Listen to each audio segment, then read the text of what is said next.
Hello students, exercise 2.1 question number 2 हम करने जा रहे हैं, जिसमें हम डेरिवेटिव फाइंड आउट करेंगे एक्सप्लिसिट फंक्शंस का। और ये डेरिवेटिव हमने फर्स्ट प्रिंसिपल के थ्रू फाइंड करना है।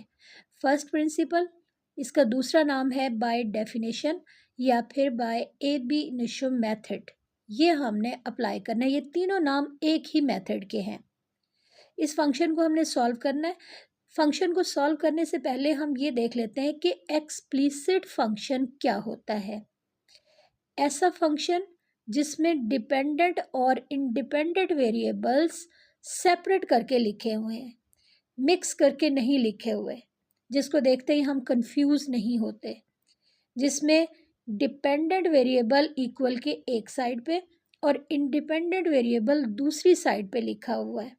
ऐसे फंक्शन को हम एक्सप्लिसिट फंक्शन कहते हैं।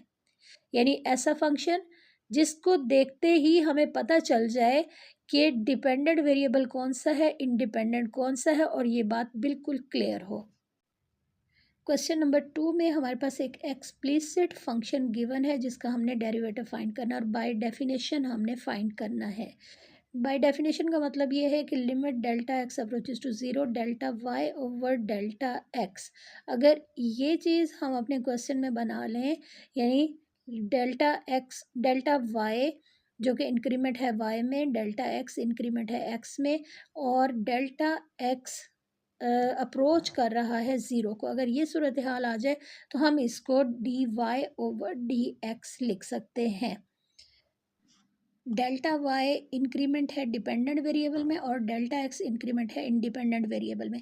फॉर एग्जांपल, अगर हमारे पास वाई इक्वल एक्स है तो एक्स इंडिपेंडेंट वेरिएबल है। जब हम इसको इंक्रीज करेंगे, इसको हम लिखेंगे एक्स प्लस डेल्टा एक्स, तो वाई एक्स के ऊपर डिपेंड कर रहा है और एक्स के इंक्रीज होने की वजह से वाई की वैल्यू भी इंक्रीज होगी और ये बन जाएगा वाई प्लस डेल्टा वाई।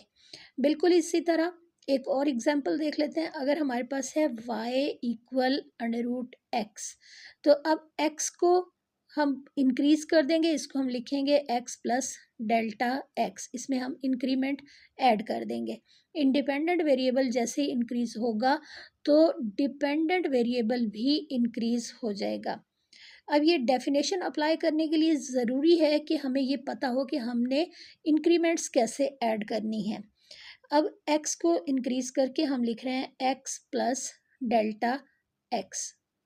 इसके बाद अगली टर्म, यहाँ पे पहले प्लस साइन लिखेंगे और इसके बाद जो नेक्स्ट टर्म है वो अंडर रूट फॉर्म में है, तो इसको हम लिखेंगे x प्लस डेल्टा एक्स, यानी इंक्रीमेंट हमने ऐड की है इंडिपेंडेंट वेरिएबल x में, जिसकी वजह से अब डिपेंडेंट वेरिएबल y उसमें भी इंक्रीमेंट ऐड हो जाएगी और वो बन जाएगा y प्लस डेल्टा वाई।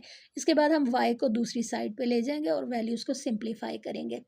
तो अब ये फर्स्ट टू टर्म्स इसी तरह अपनी जगह पे आ गई और y इसको हम राइट साइड पे ले जाएंगे, ये उधर जाके माइनस वाई बन जाएगा और इसके बाद हम y की जगह पे इसकी वैल्यू पुट कर देंगे। ये पहली दो रकमें हमने अपनी जगह पे इसी तरह लिख ली। अब हम लिखेंगे माइनस साइन और इसके बाद y लिखेंगे। हमने ब्रैकेट इसलिए डाली है क्योंकि y की जो वैल्यू है उसमें दो रकमें हैं, एक है x और दूसरी है अंडर रूट एक्स, इसलिए हमने ब्रैकेट डाल दिए। यहाँ से हमने y की वैल्यू पुट की है, सिंपल। अब हम ब्रैकेट्स को खोल देते हैं और देखते हैं कौन कौन सी वैल्यूज़ हैं जो सिंप्लीफाई हो सकती हैं या कैंसिल हो सकती हैं। तो अब हमारे पास ये value x plus delta x और दूसरी है plus under root x plus delta x, minus sign को अप्लाई करेंगे ब्रैकेट में तो ये minus x minus under root x बन जाएगा।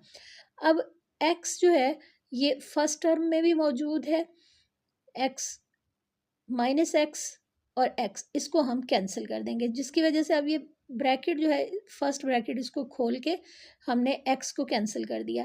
अब हमारे पास फर्स्ट टर्म आ जाएगी डेल्टा एक्स और सेकंड टर्म में ये अंडर रूट वाली जो वैल्यू है ये इसी तरह आ जाएगी और थर्ड टर्म हमारे पास रह गई है अंडर रूट एक्स। अब हम ये अंडर रूट वाली टर्म्स को कंबाइन कर लेंगे। डेल्टा एक्स को फर्स्ट टर्म को अपनी जगह पे ऐसे ही रहने देंगे और अगली दोनों रकमों को हम कंबाइन करके इसके बाद हम इनको रैशनलाइज कर लेंगे। तो ये दोनों टर्म्स ये कंबाइन हो गई, इसके डिनोमिनेटर में हमने 1 लिख दिया और अब हम इसको रैशनलाइज करेंगे, यानी कॉन्जुगेट के साथ हम इसको मल्टीप्लाई और डिवाइड करेंगे। तो हमारे पास न्यूमरेटर में माइनस साइन है। अब कॉन्जुगेट का मतलब ये है कि जस्ट हमने साइन चेंज करना है और सेम वैल्यू के साथ हमने इसको डिवाइड भी करना है।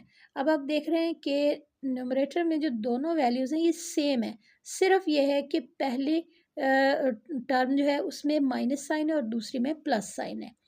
अब ये डेल्टा एक्स अपनी जगह पे इसी तरह आ गया और ये जो ब्रैकेट में वैल्यूज़ हैं इनको हम सिंप्लीफाई करेंगे।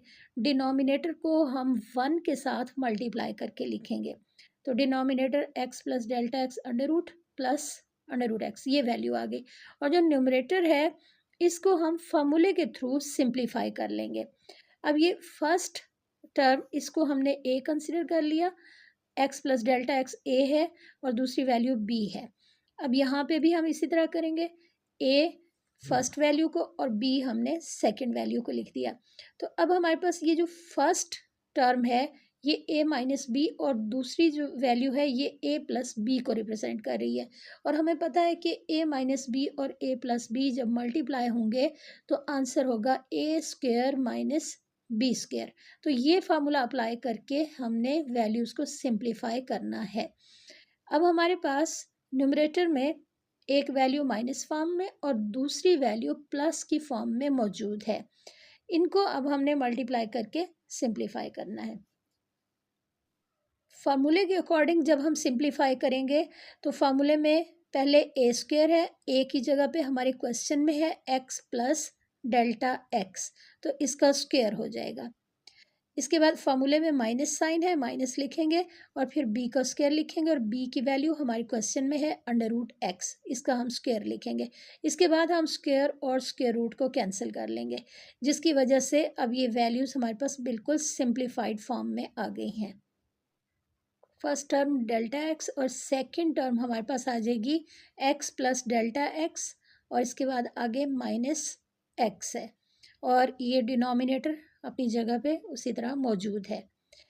अब न्यूमरेटर में हमें माइनस और प्लस साइन नज़र आ रहा है और सेम वैल्यूज़ हैं तो इनको हम कैंसिल कर देंगे। अब हमारे पास इस सेकंड टर्म में न्यूमरेटर में सिर्फ डेल्टा एक्स रह गया। अब इस सेकंड टर्म में से हम डेल्टा एक्स को बाहर निकाल लेते हैं। अब हमारे पास न्यूमरेटर में सिर्फ 1 रह जाएगा क्योंकि माइनस एक्स प्लस एक्स ये कैंसिल हो चुका और डेल्टा एक्स बाहर हमने कॉमन ले लिया। तो न्यूमरेटर में 1 और डिनोमिनेटर जो है ये अपनी जगह पे उसी तरह आ जाएगा। डिनोमिनेटर में कोई चेंज नहीं की हमने। अब हमारे पास ये जो दो रकमें हैं, एक डेल्टा एक्स है और दूसरी रकम ये फ्रैक्शन फॉर्म है जिसमें से हमने डेल्टा एक्स बाहर कॉमन लिया। इनमें से हम डेल्टा एक्स को कॉमन ले लेते हैं, यानी दोनों रकमों में से हमने डेल्टा एक्स को कॉमन लिया। अब फर्स्ट टर्म में 1 आ गया और सेकंड टर्म में ये जो अंडर रूट फॉर्म में वैल्यू है यानी फ्रैक्शन फॉर्म में वैल्यू है ये आ गई। तो हमने इस सेकंड टर्म को यहाँ पे ब्रैकेट में लिख दिया। अब हमारे पास लेफ़्ट साइड पे डेल्टा वाई है, यानी ये डेल्टा वाई की बिल्कुल सिंप्लीफाइड फॉर्म हमारे पास आ गई है। अब हम इस इक्वेशन 1 को बोथ साइड से डिवाइड कर देंगे डेल्टा एक्स के साथ। इसलिए हम डिवाइड करेंगे क्योंकि डेरिवेटिव की जो डेफिनेशन है उसमें है delta y over delta x. अब ये डेल्टा एक्स न्यूमरेटर डिनोमिनेटर में कैंसिल हो गया और अब हम इसके बाद लिमिट अप्लाई करेंगे क्योंकि डेरिवेटिव की जो डेफिनेशन है उसमें है limit delta x approaches to zero. जब लिमिट हम अप्लाई कर लेते हैं तो हमारे पास ये डेरिवेटिव की डेफिनेशन बन जाती है। अब हमने इस फंक्शन को यहाँ पे क्लैरिफाई करके लिख दिया। जो वैल्यूज़ कैंसिल होनी थी उनको हमने कैंसिल कर दिया और जो बाकी वैल्यूज़ रह गई हैं उनको हमने यहाँ पे ब्रैकेट में लिख दिया। अब हम लिमिट अप्लाई करेंगे। लिमिट हमने बोथ साइड पे अप्लाई करनी है, लेफ़्ट साइड पे भी लिखेंगे और राइट साइड पे भी लिखेंगे। राइट साइड पे हमने लिमिट पुट करनी है, जहाँ जहाँ डेल्टा एक्स होगा वहाँ पे हमने ये कैलकुलेशन करनी है, यानी delta x approaches to zero है तो हमने इसको पुट करना है ज़ीरो के बराबर। जहाँ पे डेल्टा एक्स होगा वहाँ पे हम ज़ीरो लिख देंगे और जो लेफ़्ट साइड है ये हमारे पास डेरिवेटिव की डेफिनेशन बन गई है। अब हमारे पास 1/x plus delta x under root है, तो डेल्टा एक्स की जगह पे हमने ज़ीरो लिख दिया, इसके आगे है प्लस अंडर रूट एक्स। अब वैल्यूज़ को सिंप्लीफाई कर लेंगे, फर्स्ट टर्म 1 और सेकंड टर्म में under root x plus under root x ये वैल्यू आ जाएगी, जिसको हम प्लस कर लेंगे और प्लस करने के बाद हमारे पास इसका आंसर होगा 1/, अंडर रूट एक्स को अंडर रूट एक्स में प्लस किया तो 2/x ये वैल्यू आ जाएगी।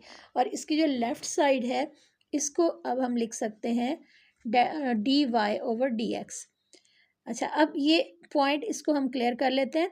हमारे पास अगर x प्लस एक्स हो तो हम उसको 2x लिखेंगे।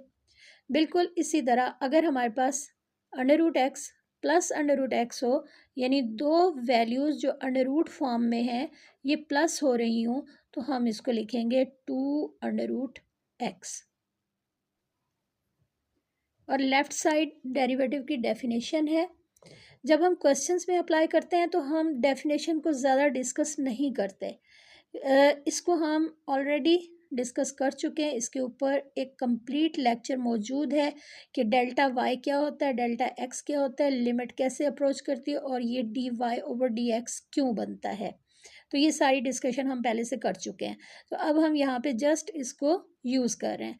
अब हमारे पास d/dx जो कि डिफरेंशियल ऑपरेटर है वो हम लिखेंगे और y की जगह पे वैल्यू लिखेंगे y की, जो कि हमारे पास है x plus under root x. दरमियान में प्लस साइन है तो आप वैल्यूज़ को इंटरचेंज करके भी लिख सकते हैं, इससे कोई फ़र्क नहीं पड़ेगा। क्वेश्चन में है x plus under root x और इसका आंसर हमारे पास आ गया है 1 प्लस 1/2 अंडर रूट एक्स। और यही हमने फाइंड आउट करना था।